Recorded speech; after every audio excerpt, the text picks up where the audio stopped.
Please, Yeah. God, don't let them figure out how to do a pentagon of death, because this is going to get real unwieldy.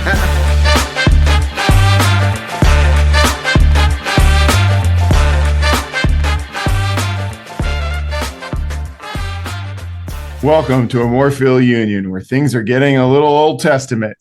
Real wrath of God type stuff. Fire and brimstone coming down from the skies, rivers and seas boiling, the Union Ortuno, cats and dogs living together, mass hysteria. We are your hosts. I'm Paul. I'm C. And I'm E. Welcome to this week's episode of amorephillyunion. Where We are in shock. Really not sure what to be thinking about what's going on with the Union today, but we're loving it. Oh my gosh. If you had asked me like a month ago, would you wager like any amount of money that the Union would have 8 goals in 2 games, one guy scoring 5 of those 8 goals, sitting at the top of the table, I would be like, yeah, I mean, come on. I don't know. If you had made a word cloud of people describing what they expected for this season, rebuilding would have been the biggest word. Yeah. I guarantee you. Yeah. And yeah. not so much yet. Oh my gosh. They've done rebuilt already. I can get used to this though. I can really get used to this. And it's not like the Union are playing pushover teams. Orlando, was a playoff team last year. Yeah. Cincinnati's been really, really, really good the last few years. Yeah. And there was some concern going into this game that Cincinnati may play a secondary lineup since they're in the midst of CONCACAF Champions League or whatever it's called this year. But no, they actually did play their starters. It was the same lineup that they used and the Union just didn't care. That's the secret sauce. Just don't care. Just go. It's like some schoolyard, bully like picking on someone, and just that schoolyard retort of like, yeah, I don't care. Well, you're stupid. And, yeah, I don't care. I almost feel like it was like, it's not this, but almost like Neo at the end of the first Matrix movie where he's fighting the agent and he's just barely paying attention and just blocking away as the agent couldn't come close to connecting with him. And like the Union just, they just kept going from where they were with Orlando. It's like, we were wondering, Orlando, it was great to see the trapezoid of death kicking in, Baribo getting a second goal. Just really potent, really aggressive play, which was great. And then, of course, going into this weekend, it was bitter cold down there at the stadium. I actually did make it to the game with my son. Nate and I were down there, and it was freezing and it was windy. And I have no idea why any of those players out there were only wearing T-shirts and shorts. But there were a number of them that were insisting on playing in classic, soccer uniforms. Now, granted, once they get running around, they get warm and sweaty and stuff like that. But the Union scored in the 6th minute, and like Cincy, there was a stat that came out of the Super Bowl that something like it took 9 or 10 possessions for Kansas City to get over the 50-yard line. That's kind of what it felt like in this first half. Like the Union just were all over them. So whether the Union had possession of the ball or Cincy had the possession of the ball, it just always felt like the Union were attacking. Yeah, absolutely. I don't think we were the only ones who were, surprised or confused or I don't know. Pleasantly surprised. What word? Pleasantly surprised. 100%. But I put up another poll this week just out of curiosity. We were actually on our way to an event and checked it while we were on our way there before the game, and it was evenly tied, win, lose, draw. Yeah. It was across the board. I didn't get to check it until the next day again, because we actually had to watch on delay. So we had some running around on Saturday. But by that point, it was 56% win, 22% lose, 22% draw. I can't help but wonder if some folks went in after they knew and just thought, I'm just going to register my joy this way. But so I don't know. Either that or confidence is growing. Could go either way. So taking a look at the starting lineup, it was the exact same starting lineup as the first game against Orlando. So much for the theory that Carnell was going to be shifting around from game to game, not predictable, not fielding necessarily the same thing. I mean, again, it's only 2 games in. You're right. Right. Yeah, exactly. But that the counterbalance argument is, hey, if it's not broke, don't fix it, Yeah.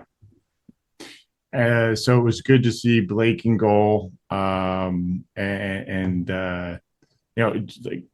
defense. I couldn't remember if Glesnes was the right side center back in the first game or the left side center back, because he was definitely left side or right side in this one. And Macania right. was the other. It was the left side center back, and then Westfield was out right again, which was a little surprising. I wasn't sure if Harriel was going to get run out or Mbizo.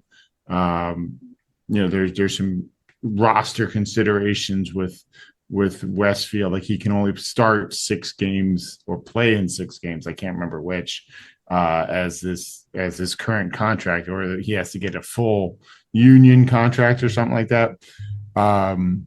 But it's like when you have the license that's the Cinderella license. Yeah, that's not landscape but portrait. It's the same thing. So it was a very comfortable starting lineup after last week. They just picked up where they left off. They got on the front foot early. Like I said, Baribo scores his first of 3 in the 6th minute of this game. I do want to point out that let's trademark that one. It was a Kai-Tai goal. Yeah. Yeah. You want to walk through it? Do you remember it? Well, I just know that I don't know who Wagner was making a run down the left side. There was a bit of some tippy-tappy passing, but as Wagner made the run down the side, someone made a nice feeding pass up to him. He did have a defender on him, but he did get like a half a step ahead of him. Half. I mean, he was right there. Yeah, it was really very thin margin there. Mm-hmm. In honor to Jim Curtin, very thin margin. And yeah, and then just crossed it right into Baribo. And yeah, he just put he's it right making in. the runs, he's staying aggressive. He's giving the guys options when they get those opportunities down those wings. And yeah, it seems like everything he touches goes at goal. Yeah. Or it goes to somebody else who can get it back to him, and then he can put it in goal. Looking at you guys, dog. Yeah, so that was what, the 6th minute? 6th minute. And my soccer conditioning kicks in, and I am a adherent to the philosophy of you can score too soon. And I was worried that we were skirting that with that 6-minute goal, but I was pleasantly wrong. Mm-hmm. I think I was about 20% that, but honestly, like it kind of relaxed me. I was like, okay, good. All right. I mean, the fact that Cincinnati just always keeps you on your toes, right? But yeah. Because historically, again, the last few years, I know they haven't always been what they were, but with what they are, but like we haven't done well against Cincinnati, but Cincinnati had our number for a number of reasons. And I don't think they do anymore in the same way. I mean, if this game is any indication. Well, with here's the upside of it not being Curtin in charge, right? I mean, I think that it's probably not the whole thing, but I think that between that and the changes of lineup and changes of I'm sorry, changes in players and changes in the way we're playing, no diamonds in sight seems to make a difference, but I won't want to get ahead of everything here. So, but you did mention while we were watching the game, it's interesting because this is the first time Pat Noonan is going up against the Union with someone in charge who he hasn't worked with. I think he always had a little bit of an insight into Jim Curtin's mind, and now he's going up against kind of a little bit of an unknown. I mean, Cincinnati, I'm assuming didn't even play St. Louis. I'm assuming they didn't play St. Louis. I'm going to take that back. I don't know if they did or not. But still, I think it was a bit of an unknown coming in, much more so, at least. More so. Yeah. So there would definitely be some more drama, including a couple of offside dramas in the first half.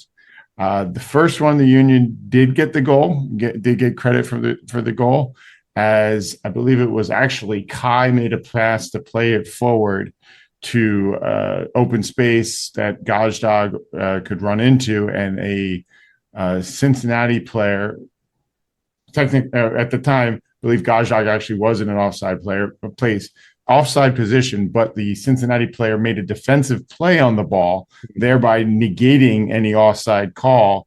Gazdag got onto the ball and raced into the box, where he actually crossed it to Baribo, and Baribo finished it. And originally in the stands, everybody's jumping up and down, cheering and all, because it was pretty obvious that, the defender made a play on it. I actually saw that and figured that it would stand. And the referee and the rest assistant actually flagged it as offside. There was a bit of drama with VAR, and eventually the referee did go over a couple of things real quickly with the VAR assistant, and corrected the call and awarded the Union the second goal of the night in the 30th minute. And then he didn't get more than like 3 words out after he said that so and so was onside, and everybody went crazy and screaming and yelling, and I don't know what else he said because we were too busy duping. Yeah. So how do you feel about that? The announcements as opposed to just hand signals, like actual verbal announcements? I do like it. I definitely think anytime that they can help the referees communicate their calls better is a good thing. Yeah. I was wondering how it played in the stadium, because we were talking about it at home. Yeah. Could you hear much of his description? The mic was piped directly into the audio, and it was interesting because it feels like when a ref makes a call in a field that is broadcast everywhere, it's such a football thing, Yes, it does feel like that. So it's kind of, I kind of was like, kind of didn't like it at first, because I'm like, I kind of just like just a hand signal or whatever and blow the whistle, but I kind of do like it. I don't know, it's kind of a fun little, I don't know, American twist on this sport. It's like well, I think the place that I first saw it really used was in the World Cup, when they would come back up to VAR calls. Yeah, you're right. So did he say that Baribo was onside and the goal stood? Like what was his actual explanation? It was something like that. That I think he said that the player was onside. Okay, I don't know if you mentioned this. Baribo was never offside, but in an onside position, I think was how he phrased it. But yeah. And he might have made to mention too that the ball going off a defender. I can't remember if he said that or not. It was pretty succinct, so I'm not sure if he said that. There was no I almost wish I could have heard the local radio broadcast, because one of the comments on Philly's soccer page made mention that Siba Latu was going crazy on this thing about it was being a bad call because of the fact that the defender made a play on the ball and therefore negates all the offside the situation. Apparently, like Siba was really upset by that call that he got it corrected. So hey, that was great. I know that there was. It's kind of neat when you go down to the game. There are people, differing levels of understanding in the stands, and as you're talking with people around you, some of them get it more than others, and so kind of had to walk through a couple of people the offside rules when that came up, which was fun. Yeah. Because then a few minutes later, there was an offside that I could tell was clear. He was clearly 3 to 5 yards offside when the play started. That Baribo did put it in the back of the, or I think he put it back in. Yeah, he did. Net. But he was clearly offside on that one. So he didn't finish a first half hat trick. So he still has something to work on. Room for improvement. Exactly. All I can think is the Ted Lasso scene when he's chasing after the sideline ref, when he made an offside call. Like, how is that offside? How is that offside? Really? Seriously, how is that offside? I don't understand this. I don't understand it. And then the last episode where he's like, oh yeah, that guy's offside. Not going to count. Doesn't count. There's offside. So yeah, I know the goal that was called off for being offside, the second offside call, right. because that was across from Uhre, and I was just that would have been like, I think you would have had the full set of the trapezoid of death. He would have had a assist from, well, Wagner is kind of like a unofficial member of the trapezoid of death. He had the assist from Gazdag, and then that third one would have been from Uhre. All So he would have just needed Sullivan to give him one for the fourth. yeah. Please Yeah. God, don't let them figure out how to do a pentagon of death because this is going to get real unwieldy. The dodecahedron of death. I mean, at least you have the alliteration with that, but still. We're going to bring on, if we get any more bogged down in this, we're going to bring on Neil deGrasse Tyson to be like a. It's going to be that meme of Charlie from Always Sunny with the string and the murder board. Yes. So at halftime, it was 2-0. But interestingly, like the thought, the 2-0 is the most dangerous score line in soccer, never really crossed my mind. Well, yeah, me neither, actually. So the Union came out in the second half, keeping their foot on the accelerator. They did, and one thing I'd like to point out about that, they were all over Cincy, but it was really interesting watching the game live. You get to see the whole field more so than when you're watching it on television. And a couple of things stood out to me. One of them being that Uhre actually seemed to be more of like a quarterbacking the high press. And I don't know if it necessarily comes through on television, but he was the one that was setting the press line just over the midfield circle. So since he did get the ball and the Union retreated into a defensive position, they would back up, and he would just kind of make sure that everybody was back. And then right around the midfield circles, when the Union players would go, and since he had advanced the ball that far, that's when the Union players would start their press. And you watch him, you could see him making hand signals to the players. I assume that he was talking to him as well, although I couldn't hear him per se. But he definitely seemed to be very, not boisterous, but demonstrative out on the field. And then the other thing that I thought was really interesting in this game was that Macania seemed to be playing the deeper lying defensive player. So while he and Glesnes were the two center midfielders, Glesnes was slightly more advanced than Macania, almost like they wanted to make things a little simpler for him in this game. They just say, look, you just keep the entire game in front of you. No matter what happens, you be the last defender. Everybody else will be forward with you. Glesnes will work with you. They did set really nice lines a couple of times, but their outside backs always knew they had to stay ahead of Macania. And I don't know if it was just more comfortable for him, but he was just solid all game long. Like, he really didn't make much of a mistakes. Couple of plays he could have played the ball a little bit better, stuff like that. But the game never got out of hand for him, and you could see that from that. And then last point that I thought really stood out was how good Lukic and Danley are in that central pivot, the double pivot role. They were just, anytime anything came into the midfield, they were on it. Lukic seems to be a little more advanced. He would attack first and Danley would cover for him, but they were just so well paired, the two of them in defense side. Lukic even got off some nice long range shots. Yes. You could definitely feel like Lukic definitely looks to play the ball forward very quickly. Danley seems to be back passing a little bit more than Lukic, but that said, I believe this third goal actually was set up by Danley on one of his few really nice passes that he played forward very, very quickly. Because Gajag's been playing, or not Gajag, Uhre has been playing a little more of a hold up forward. And he in this game, I saw him make at least 2 or 3 really good plays off of his chest. And this one, he kind of back passed to Danley, who immediately passed it forward into space for Baribo to run onto it. It was just a really, really good combination. It was really nice line splitting pass from Danley for the third goal. As Baribo, what is it? He got on the ball, tried to get the ball to Gajdog, and then Gajdog I think played it back in front of the net, and Baribo was able to finish it. Are we Yeah. at all concerned about the fact that Glesnes is staying close to Blake when for goal kicks? Oh yeah, we saw that. More than once.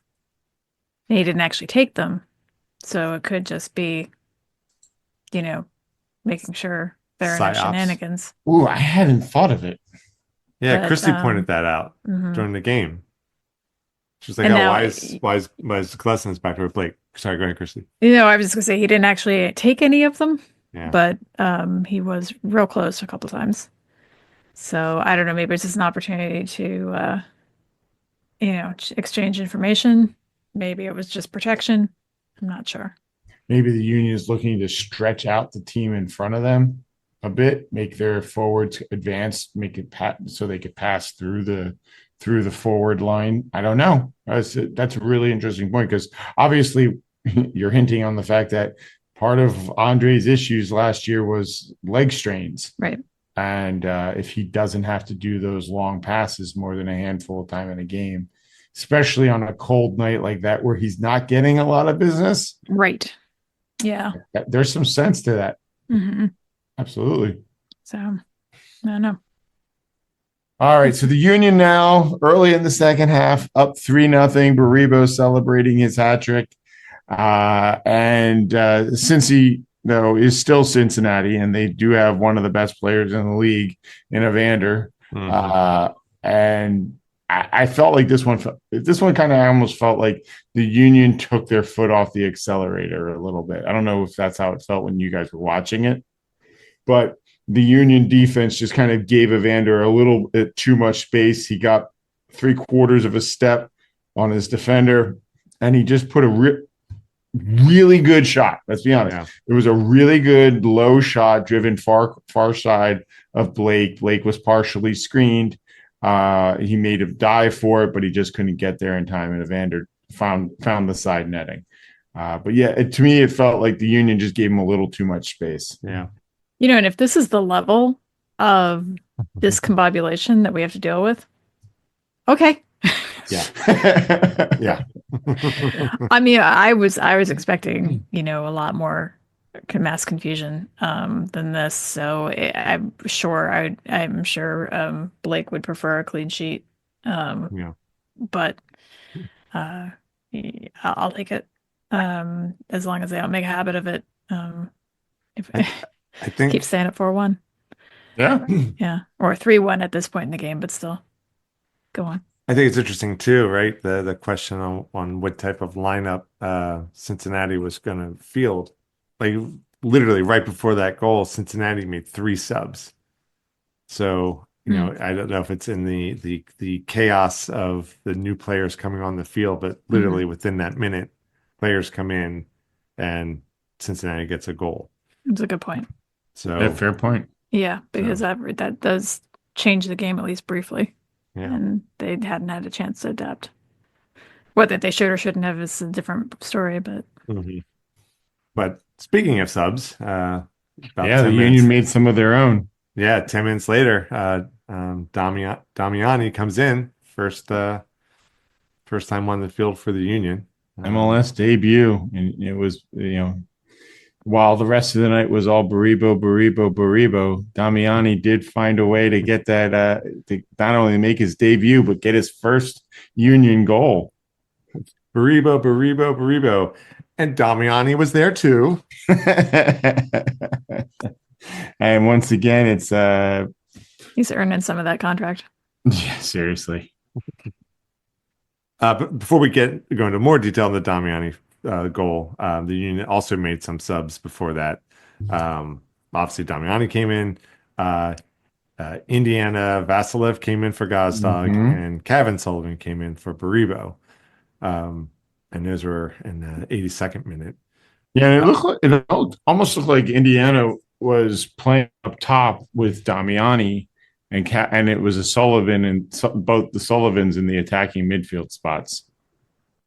Actually, there was one other sub too. Bueno came in for Lukic. That's right.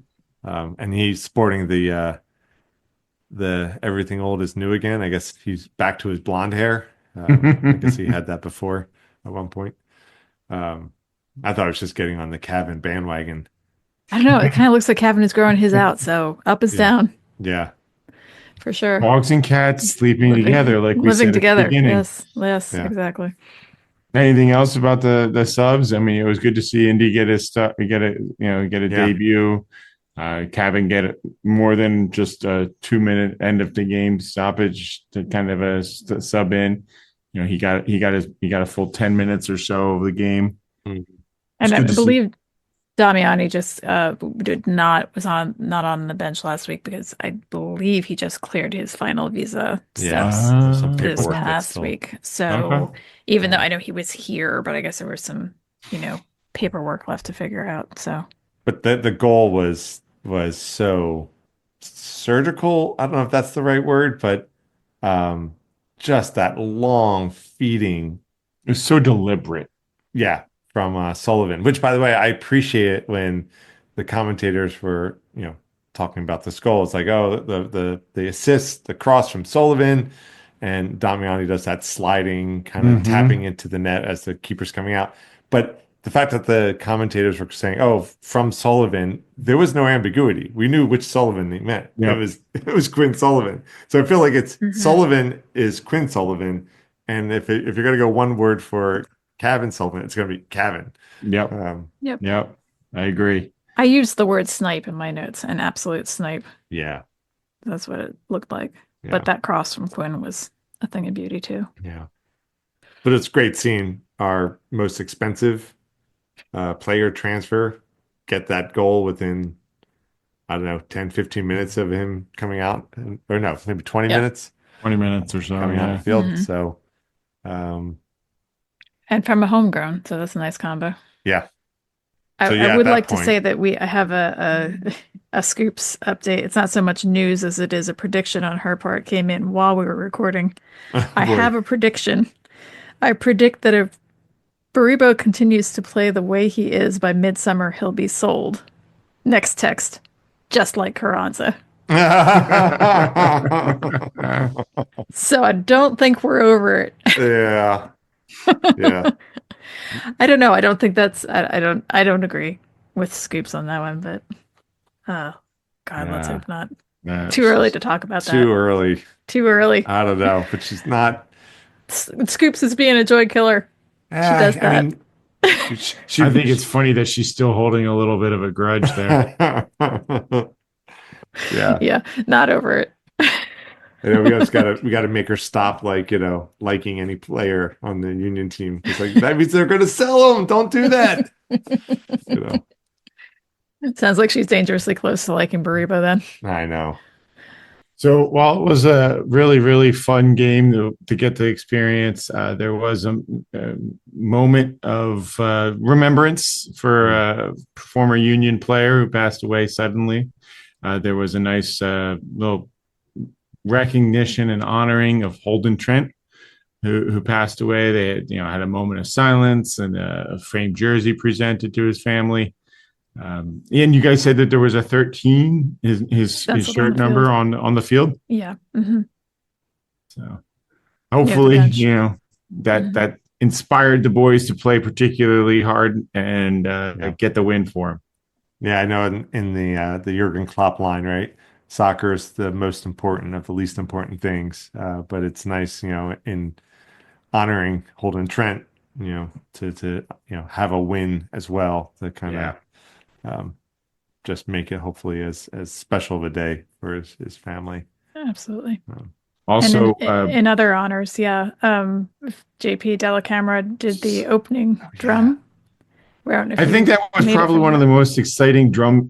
I was probably more, except for like Jason Kelsey, this was probably the most exciting. Excited I've been for the drum beat. Then Nate just looked at me. He's like, "Why are you so excited?" I'm like, "It's JP Della Camera. This guy is like broadcasting legend. He's amazing." Nate just kind of smiled and was like, "Okay, Dad." I roll. I Well, roll. and they also at the they announced this, but they renamed the TV broadcast booth officially after him. That's cool. That's so So awesome. that was very cool. So it was. I'm glad you were able to be there for that because for the match that you very kindly hooked us up with the opportunity to go out on the field and hold the Mm-hmm. banners. Mm-hmm.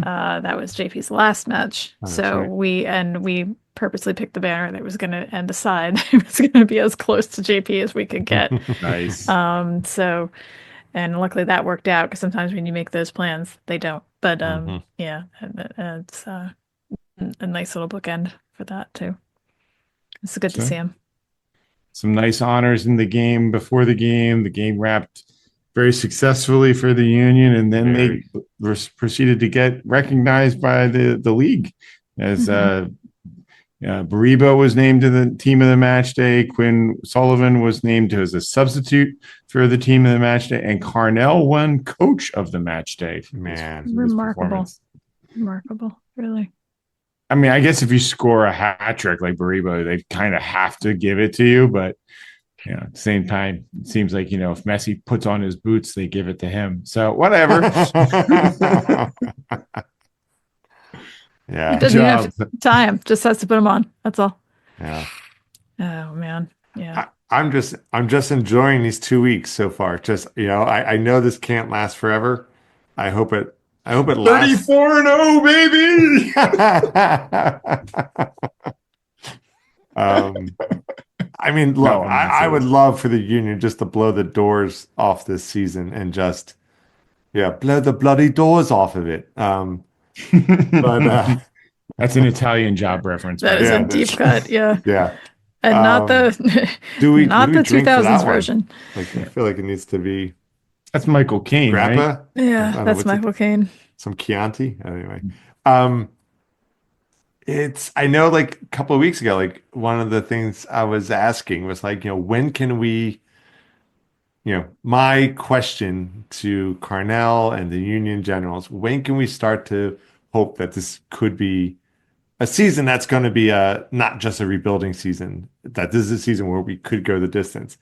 And it's hard not to have those good feelings like, it's only 2 games in, it's 2 data points. But this is the direction we need to go in. And every week that goes by when we keep doing like amazing stuff like this, I almost hate to even say it out loud, but it's like, could we win MLS Cup this year? I don't know. But I That's mean, definitely putting the cart before the oh, horse. 100%. I mean, the cart is in the next time zone. I'm Uh, still of a mind that it's going to take 5 to 10 games. yeah, I'm probably leaning more towards 5 to see what the Union really does as a sure. game. But even when Carnell took St. Louis to the top of the West, like they jumped out early with a lot of points and kind of faded towards the end. So we'll have to see if he's learned how to Hmm. Mhm. train the players so that they can Pace maintain their themselves. health through the season. Does help that the Union are going to have fewer games than they did and not as many competitions. But he will have to rotate players, especially as the games start coming fast and furious in the different parts of the season. We were sitting on the couch the other day and it was just kind of like talking about, I think we were actually picking Chrissy, I think you had just picked the song for last week's episode. Mhm. And what's the lyric again?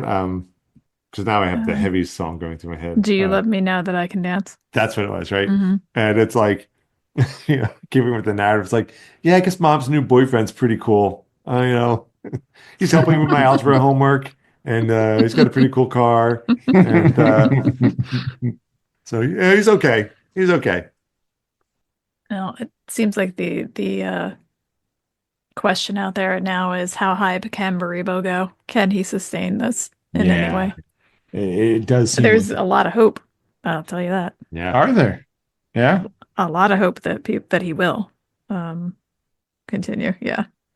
I mean, we saw So signs of this last season. It's can he now?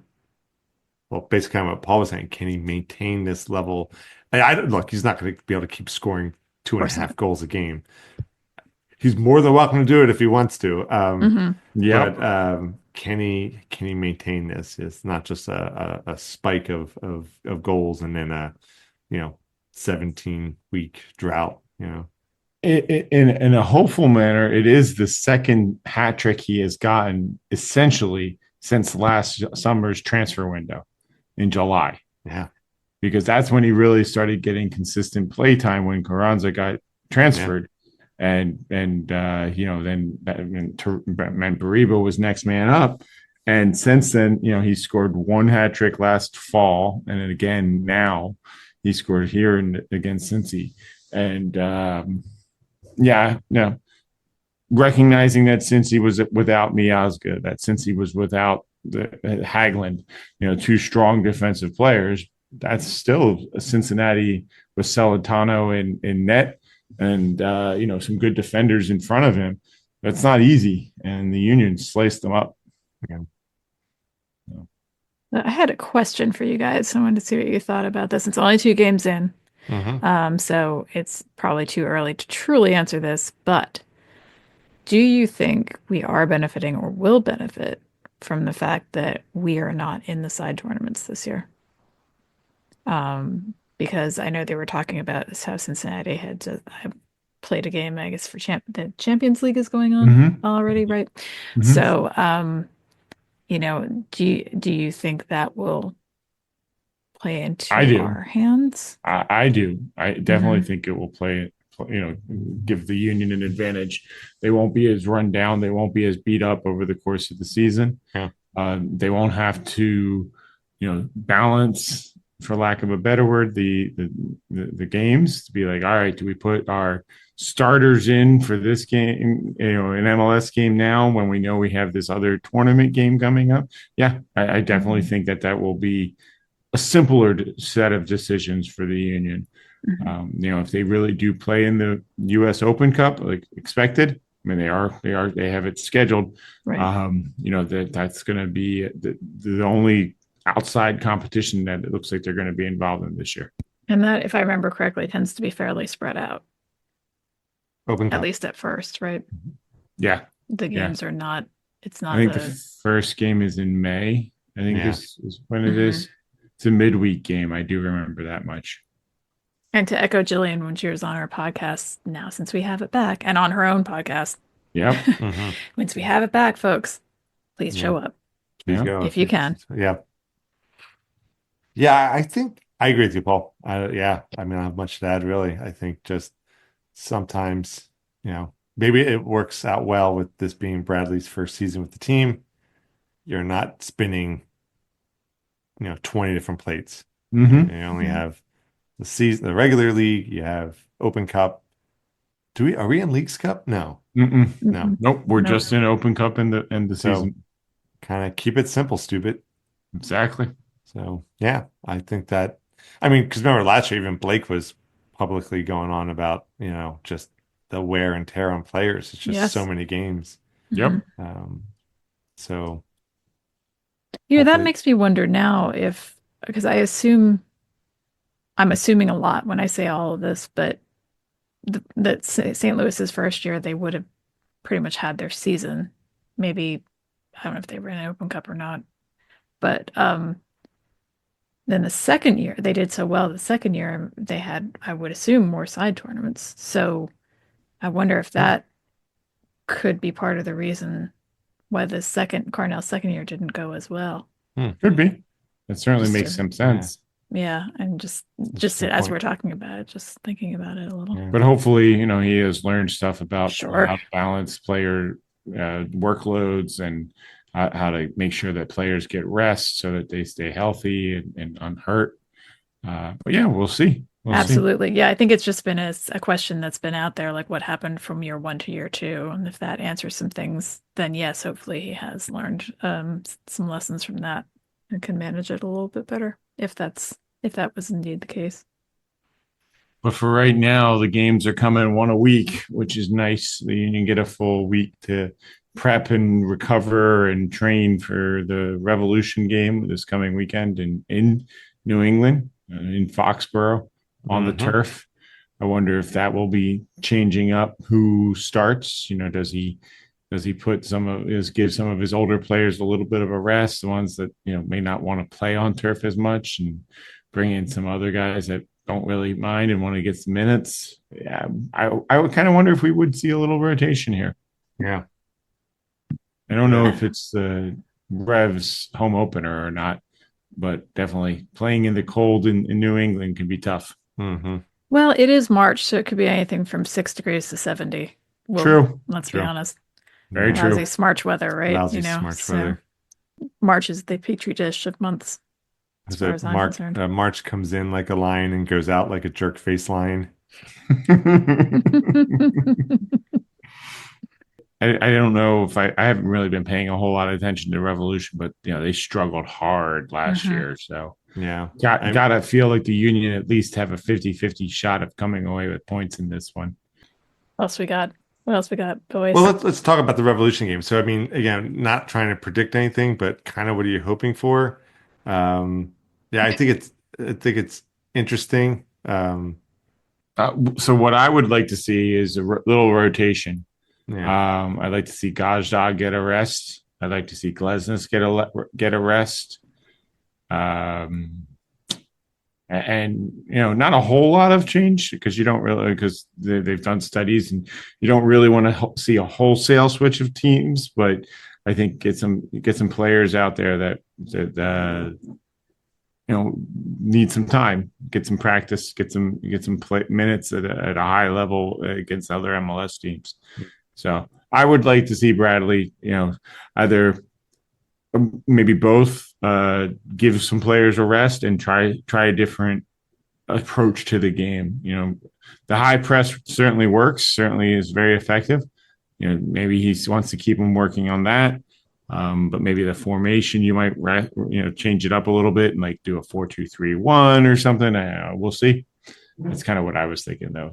It's a good opportunity to rotate some players in my opinion. hmm How about you?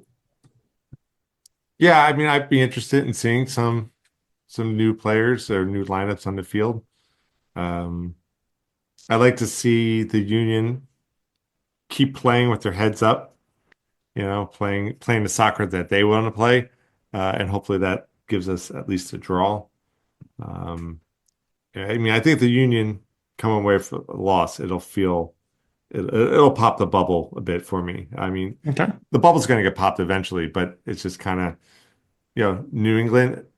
Yeah, I don't want to put too much stock into the fact that all teams have only played 2 games so far. But the Revolution is still struggling to begin the season. So hopefully this is a easy 3 points for us because I think I don't know if we play Revolution later in the season, but if they're struggling now, they're going to learn though, and the next time we meet them, we may not be so lucky. Mm-hmm. Mhm. So How about A you, draw. C? A draw and a loss, huh? So far I'm drawing a for loss. them. Oh, for Revolution. For the Revolution, yeah, I was just looking it up and I was just looking to see what their, off-season activity has been and that kind of thing. Um, yeah, I mean, I'm kind of a if it ain't broke, um, then, let's stick with some of the things that have been working, but I would be interested to see more Damiani and more Vasilev, Yeah, more if indie. we can do that, because if you Mm-hmm. know, just from all the reports that we've been hearing, just whether it's people, fans liking them, and just skill levels from, scouting reports and stuff, I would like to see a little bit more of what they can do. So I think their debuts last week were just, dipping a toe in. But I both think and hope that we'll see a little bit more in the coming games because I'd be curious to see how they fit in and what they can do. Yeah. So it sounds like we're all kind of in the same vein that if one, we would like to see a little bit of rotation, but at the same point, I personally, and I think you guys are echoing it a bit, is we want to keep with the aggressive play. Hmm. Like it's been really fun to watch. We don't want to see that stop. So if you do rotate, definitely stay with the aggressive play. Hmm. Here's one Unless thing. they see something particular in New England that is vastly different from the first two opponents that they need to address. I don't Mhm. think there's big reason to change what we've been doing, except to get more of a sense of what some of the new folks can do. And then maybe only when have a little cushion. Mhm. That's just me being a little bit conservative, I guess, on that. The one actual thing I want to see in this game is I want to see how the mustache looks, celebrating a goal. That's what I want to see. So mustaches are back, right? It seems like mustaches are back. It's a thing. Chalamet has one. It's not a He's good got one, but one? it's got one. Yeah, Yeah. I'm not okay No. with it. But like, yeah, I feel like it's a thing now. I think you need to actually be able to grow a good one in order to Yeah. say that it's back Mm, for you. mm. I know. I've Well, seen some Chalamet is questionables. just one of those ones, one of those people who's so pretty they could do whatever and Yeah. still be considered pretty. Kind of perpetually 20 too, you know. Yeah. Mhm. Yeah. But I don't know. I've been seeing them a lot and I'm not sure how I feel about it. So, I'm not over Sasha Question's mustache. So, and that's been there The for quite a difference while. is Indy Vasilev's got a really rocking mustache. Like he takes good care of it. It's not just some bushy something or other or some Cookie scraggly duster. pseudo. Yeah, exactly. Yeah. His is Crumb borderline duster. hipster. His Yeah. looks his looks well taken care of. Hmm. Yeah. We've got the while we're on the fashion tip, I will say Carnell wore the same thing he wore for the first game. Still no Union swag. Yeah. Come on. I don't Just a little throw a scarf something. on, something like a Something. Union cap. Little yeah, he doesn't You seem know? like a cap guy at all. Yeah. Like at all. I But mean, I mean unless it's super cold. But maybe this is a superstition thing. Maybe like that's his lucky Adidas like vest jacket thing maybe. that he's got on, But it and Thought I feels saw that non-committal. I thought there was just a social media post that the union put out about some new merch that they have, and one of them is one of those hunters style hats with the ear with the flaps and all. flaps. Oh, good Maybe he can wear heavens. one of those to the Yeah. New England game. Yeah. Anything else? No, I'm Um, just I'm excited actually to watch. I Yeah. didn't realize how downtrodden I was. yeah. I didn't realize how weighed down I was by the end of last season. I know we've talked about it a little bit, Yeah. but I think it's still like the layers are still coming Well, I'll off. just reiterate there's plenty of room on this bandwagon. Come on I'm aboard. just getting there. I'm getting there. Look, I'm running along behind it, getting there. You're not on the band. Stripping my layers so I can run faster. But that's but the truly that's how I feel like every time I'm like, okay, like this is good. This is I didn't realize how I it's curious. Almost like to listen back to some of the last few podcasts we did last year and just hear what I sound like there. 'Cause it's probably dark. Pretty Yeah, I mean, dour. sort of. Yeah. So I mean, anyway. it is. I mean, like the weekends come around, I'm like, oh, hey, we got a game this weekend. Like can't watch it Mhm. now. Or we'll watch it later. Or let's make sure we get home in time to watch it. So like you can text Paul like, hey, we're live, and Mhm. you can start, texting back and forth comments about the game and all that, and I think that's kind of, you know, you know, objective number one achieved, and that is there's a genuine excitement again about watching the Union play. Well, yeah, I think it's a 7:30 game on Saturday, so definitely check it out. It's on Apple TV Plus, and we all have those. We're all already bought into the program, so Yeah, we'll definitely get a chance to watch it. I may not be able to watch it live because I might have other things going on, but definitely looking forward to seeing the Union, and I'm hopeful. I'm hopeful yeah, for them. I'm hopeful too. Hope dies last. Oh Lord. There it is. I was hoping we were gonna get through it without that. But Yeah, we'll see. We'll see what and happens. Drink, it's oh God. drink. Was it like replacements or studs turkles references? Okay. Yeah. Hmm. So yeah, so far you have Matrix, Studs Terkel, and the Confederacy of Dunces. So at least you're kind of spreading it out Yeah, we're really tonight. broad spectrum here. Yeah. Oh, and Ghostbusters. We So that's Ghostbusters. which is actually kind of a new one. Yeah. So So if you want to throw any other movie references into this cauldron of whatever this is, We should do that. Yeah, throw in a movie reference, and if we work it in, I don't know. It's like the stone soup of wow, stone soup. That's right. Oh my I said it. goodness. All right, somebody do a Giving Tree reference, and then I think we got all the I think bases stone covered. soup might be even more esoteric than Giving Tree. Yeah. I mean, we definitely just alienated a very small portion of our audience that might have any clue. There's people there going, "What the hell are they talking about? Stone soup?" Yeah, they just turned it off. You're like, what? They've gone off the rails for sure. Like, this isn't a Severance podcast? Never mind. Yeah. So come on over and visit us on our website at amorephillyunion, and feel free to throw out a movie reference that we should try to work into a future podcast. You can send it to us at our email at pod@amorephillyunion.com. You can find us on Instagram, YouTube, Threads, and Bluesky Social at amorephillyunion. As always, we have our eclectic Spotify playlist under Amorephillyunion. Feel free to find us there. Download and subscribe to our podcast wherever you get yours.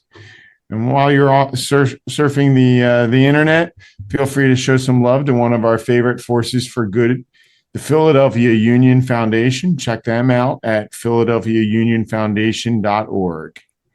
Thanks, everyone, for tuning in for another episode of Amorephillyunion. We're your hosts. I'm Paul. I'm C. And I'm E. Go Union.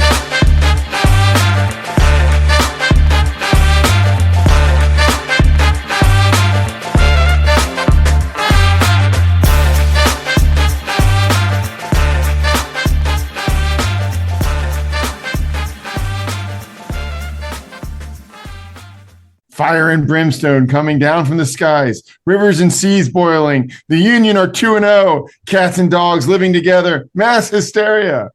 Oh, crap. And you gotta do it a second time. Crappity crap on a stick. And that way you got your stinger. Oh man. Well, thanks for making my job. We are your hosts. I'm Paul. That's what I've got to say. We are your hosts. Hold on. Yep. Lion face, lemon face, lion face. We are your hosts. Horse. We are your horses. I'm Wilbur. I'm Trigger. And I'm Flicka. And I'm Silver. All right. Paul, you're going to get through all this and you're going to go, we are your hosts. And Christy and I are going to be staring at the screen. And then instead of saying E, I'm going to go, we are your hosts. No. We are your horses. We are your horses. I'm just going to look at my mic until this passes. Yeah. All right. Let's try this again.